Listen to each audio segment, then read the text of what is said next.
سب سے پہلے آقا انعامدار محمد عربی صلی اللہ علیہ وسلم نے لوگوں کو اللہ کی طرف بلایا، اس لیے کہ اللہ ہمارا خالق ہے، اللہ ہمارا مالک ہے، ہمارا پالنہار، ہمارا بنانے والا، پیدا کرنے والا، تخلیق کرنے والا اللہ کی ذات ہے۔ اور اہل مکہ اپنے اللہ کو بلائے ہوئے تھے۔ نبی پاک صلی اللہ علیہ وسلم اس دور میں جبکہ لوگ اپنے خالق کو، اپنے مالک کو بلا چکے تھے، سب سے پہلے اللہ تبارک و تعالیٰ کی طرف نبی پاک صلی اللہ علیہ وسلم نے لوگوں کو بلایا، اور آپ ایک بہترین معلم بن کر، ایک بہترین مربی بن کر آپ اس دنیا کے اندر تشریف لائے۔ آپ صلی اللہ علیہ وسلم نے لوگوں کی ایسی تربیت کی، انہیں ایسی تعلیم دی، انہیں وہ سب کچھ سکھایا کہ وہ ایک بہترین انسان بن سکے، وہ ایک بہترین انسان بن سکے۔ اور دنیا کی آنکھوں نے دیکھا، اس سال کے عرصے میں دنیا نے دیکھا کہ نبی پاک صلی اللہ علیہ وسلم نے اس دنیا میں وہ انقلاب برپا کیا کہ رہتی دنیا تک اس کی مثال پیش کرتی رہے گی۔ اور نبی پاک صلی اللہ علیہ وسلم نے اپنے کمالات کے ذریعے، اپنے اخلاق کے ذریعے، اپنی تعلیم کے ذریعے، اپنی تدریس کے ذریعے اور سکھانے کا جو آپ کا طریقہ تھا، لوگوں کے ساتھ ویوہار اور معاملات کا جو آپ کا طریقہ تھا، اس طریقے سے دنیا کے دل کو جیتا ہے۔ یہ بات غلط ہے کہ یہ تلوار سے پھیلا، اسلام شہید اٹھا کے کردار سے پھیلا۔ آج جو لوگ کہتے ہیں کہ اسلام تلوار کے زور پر پھیلا ہے، نہیں، اللہ کو اس بات کی ضرورت نہیں تھی کہ وہ اگر اسلام کو زبردستی پھیلانا چاہتا تو محمد عربی صلی اللہ علیہ وسلم جیسا کامل ترین اخلاق مند انسان کو اس دنیا کے اندر نبی بنا کر مبعوث کرتا۔ اللہ اگر یہی چاہتا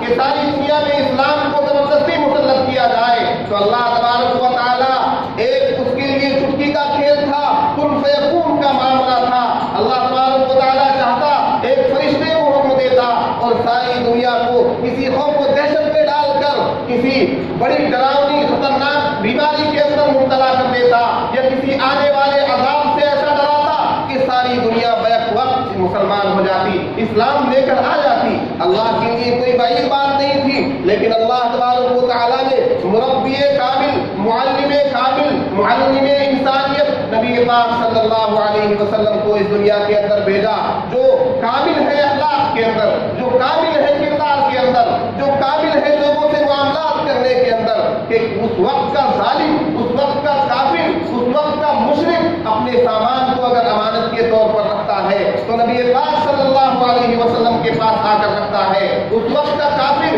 جو آپ پر ایمان نہیں لاتا، آپ کے خدا کو نہیں مانتا، آپ کے رب پر ایمان نہیں لے کر آتا، لیکن اپنے سامان کو، اپنے مال کو اگر امانت کے طور پر رکھتا ہے تو اسی نبی کے پاس آ کر رکھتا ہے، اس لیے کہ اسے بھی یقین ہے جو انسان ہے جو نبوت کا دعویٰ کرتا ہے یہ سچا انسان ہے، یہ صادق ہے، یہ امین ہے، یہ امانت دار ہے، یہ کبھی کسی کو دھوکہ نہیں دے سکتا، یہ کسی کا مال ہڑپ کر نہیں رکھ سکتا۔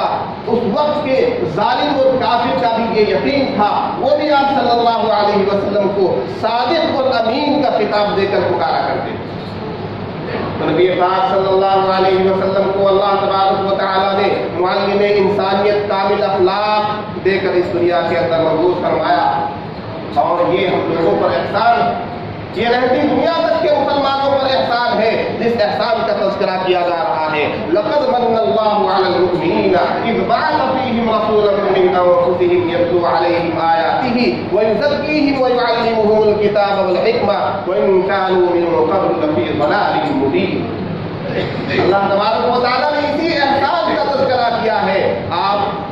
مطالعہ کیجیے اپنے نبی کی سیرت کا، آپ اپنے نبی کی سیرت کو جانیے، آپ اپنے نبی کی سیرت کو پہچانیے، آپ اپنے نبی کی سیرت سے آشنائی اختیار کیجیے، آپ کو اندازہ ہو جائے گا، آپ کو معلوم ہو جائے گا کہ ہمارے نبی کتنے اعلیٰ صفات کے حامل تھے، ہمارے نبی کتنے اعلیٰ اخلاق کے حامل تھے۔ نبی پاک صلی اللہ علیہ وسلم نے 23 سال کی قلیل مدت میں کس طرح سے دنیا کی حالت تبدیل کر دی، اور کس طرح سے لاکھوں کی تعداد میں اپنے تربیت یافتہ تیار کر دیے کہ حضرت ابوبکر صدیق رضی اللہ عنہ دربار رسالت میں آئے تو صدیق اکبر بن گئے، حضرت عمر فاروق رضی اللہ عنہ آقا کی غلامی میں آتے ہیں تو عمر بن خطاب فاروق اعظم بن جاتے ہیں، اور دوسرا خلیفہ بننے کا انہیں شرف حاصل ہوتا ہے۔ حضرت عثمان غنی ذو النورین رضی اللہ عنہ جب آقا صلی اللہ علیہ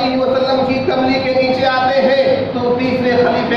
تیسرا خلیفہ بننے کا انہیں شرف حاصل ہوتا ہے اور وہ ذوالنورین کا خطاب انہیں ملتا ہے اور وہ حیا کے پیکر بن جاتے ہیں۔ حضرت علی جو آپ صلی اللہ علیہ وسلم کی خدمت میں آتے ہیں تو آپ شیر خدا بن جاتے ہیں، حیدر کرار کا لقب آپ کو ملتا ہے۔ اس طرح کے لوگ آپ صلی اللہ علیہ وسلم سے جو بھی جڑتا گیا، آپ صلی اللہ علیہ وسلم کی خدمت میں جو بھی آتا گیا، وہ آپ کا دیوانہ بنتا گیا، وہ آپ کا فریفتہ ہوتا گیا، وہ آپ کا دلدادہ ہو گیا۔ اور دلدادگی اور فریفتگی کا عالم یہ تھا کہ مرنا گوارا تھا، گرم گرم ریت پر لیٹ کر اپنی جان گنوانا گوارا تھا، لیکن نبی پاک کے دامن کو چھوڑنا گوارا نہیں تھا، ایمان کو اپنے ہاتھ سے جانے دینا گوارا نہیں تھا۔ ہر طرح کے مظالم انہوں نے برداشت کیے، کفار نے ستایا اور شعب ابی طالب نے بند کر دیا، کئی سال وہاں رہنا پڑا، کھانے کے لالے پڑ گئے، کچھ کھانے کے لیے نہیں ہے، شعب ابی طالب کی گھاٹی میں بند ہے، پیڑ کی پتیاں چبا رہے ہیں، چھال پیڑوں کی چھال اکھاڑ کر اسے پکا کر اور اسے کھا رہے ہیں۔ یہ حالات مسلمانوں کے دیکھنے پڑے، ریت کی گرم ریت پر انہیں لٹا دیا جاتا تھا، پھر بھی وہ اللہ کا نام لیا کرتے تھے، ہر طرح کی مشکلات کا وہ سامنا کرتے تھے، لیکن نبی پاک صلی اللہ علیہ وسلم کی معلمیت اور نبی پاک صلی اللہ علیہ وسلم کی استاذیت کے قربان جائیے کہ آپ کا کوئی غلام آپ سے پھرا نہیں، آپ کا کوئی غلام آپ سے ہٹا نہیں، آپ کی غلامی میں جو آیا وہ دنیا میں بھی کامیاب ہو گیا اور آخرت کی کامیابی بھی اس کا مقدر بن گئی۔ جو آپ صلی اللہ علیہ وسلم کے شرم میں آ جاتا ہے وہ آپ کا ہو جاتا ہے، وہ آپ سے کٹتا نہیں، آپ کے چاہنے والے آپ کی چاہت میں آ کر قربان ہو جاتے ہیں، آپ کی محبت میں گرفتار ہو جاتے ہیں، آپ کے عشق میں ایسے وہ فریفتہ ہوتے ہیں کہ پھر کوئی محفل انہیں اچھی نہیں لگتی، پھر کوئی مجلس انہیں اچھی نہیں لگتی، پھر دنیا کا ساز و سامان ان کے سامنے کوئی حیثیت نہیں رکھتا،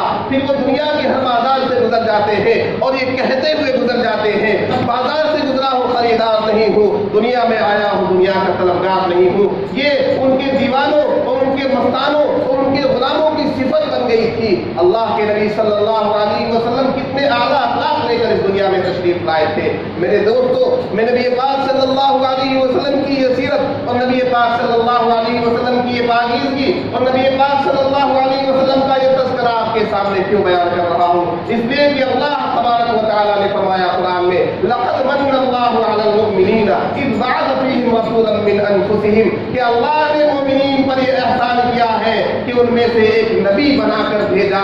اور نبی پاک صلی اللہ علیہ وسلم کو جو اللہ تبارک و تعالیٰ نے ہمارے درمیان بھیجا، رہتی دنیا تک اور آخری دن تک نبی پاک صلی اللہ علیہ وسلم کا تشریف لانا، اگرچہ وہ پردہ فرما گئے ہیں، ہمارے لیے اللہ کا ایک احسان ہے، لیکن اس احسان کے بدلے میں شکر گزاری جو ہونی چاہیے تھی وہ ہم نہیں کر پا رہے ہیں۔ بس ایک منٹ کے اندر بات ختم کر دینا چاہتا ہوں۔ آج ہم اپنے گریبان کے اندر جھانک کر دیکھیں کہ نبی پاک صلی اللہ علیہ وسلم کا اس دنیا میں تشریف لانا اگر ہمارے لیے اللہ تبارک و تعالیٰ کی طرف سے احسان و انعام و اکرام کا ذریعہ ہے تو ہم اس احسان کا کیا بدلہ چکا رہے ہیں کہ نبی پاک صلی اللہ علیہ وسلم کے سامنے آپ کے مخاطبین آپ کے سامنے جو ایمان لے کر آئے، آپ کے دستے مبارک پر جنہوں نے بیعت کی، ان کا تو یہ عالم تھا کہ ہر حال میں ایمان سے چمٹے ہوئے تھے، ہر حال میں ایمان انہیں سب سے زیادہ اور اہمیت کا حامل تھا،